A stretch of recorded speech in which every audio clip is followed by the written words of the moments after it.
दरवर्षीप्रमाणे यावर्षी डॉक्टर बाबासाहेब आंबेडकर यांची जयंती मोठ्या थाटात उत्साहात पार पडत आहे. त्यानुसार सामाजिक उपक्रम राबवले आहेत.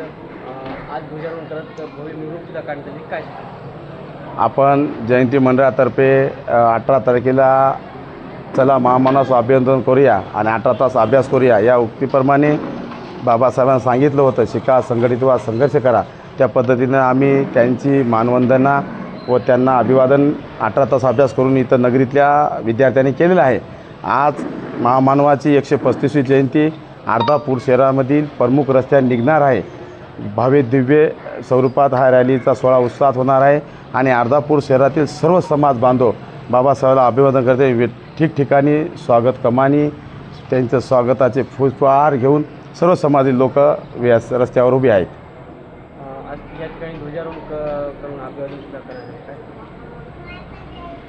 कार्यक्रम सुरू झाला सांगा. आज आता पंचशील ध्वजारोहण संपन्न होणार आहे आणि समता सैनिक दलाचे मानवंदना होणार आहे आणि इथं सर्व गावातील प्रतिष्ठित नागरिक, नगराध्यक्ष, उपनगराध्यक्ष, माजी सरपंच, उपसरपंच, सर्व प्रतिष्ठित नागरिक इथं आलेले आहेत. आता अवघ्या काही क्षणामध्ये हा कार्यक्रम संपन्न होईल प्रथम सत्रातला आणि 11 वाजता भव्य दिव्य स्वरूपात इथे रॅली निघणार आहे.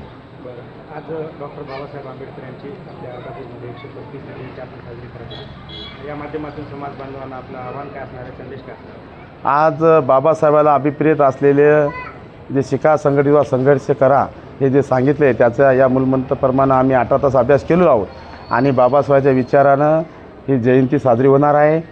सर्व निर्व्यसनी राहणार आहेत आणि अशी शांततेमय मार्गानं सर्व समाजाला घेऊन ही जयंती बाबासाहेबाला अभिप्रेत असेल, त्यांच्या विचाराला अभिप्रेत असेल, त्यांचे जे जीवनचरित्र झालेलं आहे, त्यांचं जे संघर्ष आहे हे लोकाला आम्ही आमच्या रॅलीमध्ये जे देखावे साजरे करणार त्याच्यातून सर्वांना ते दिसणार आहे. त्यासाठी एक मानवतेचा संदेश आम्ही देणार आहोत. आमच्या कटआउटमध्ये युद्ध नको, जगाला युद्ध नको, बुद्ध हवा हा संदेश दिला आहे आणि बाबासाहेबांच्या जे बाबासाहेबांनी सांगितलं, मी प्रथमता आहे भारतीय, अंतिमता भारतीय, हा पण आमच्या बॅनरच्या माध्यमातून या अर्धापूर शहरात व तालुक्याला आम्ही संदेश देण्याचा प्रयत्न करणार आहोत.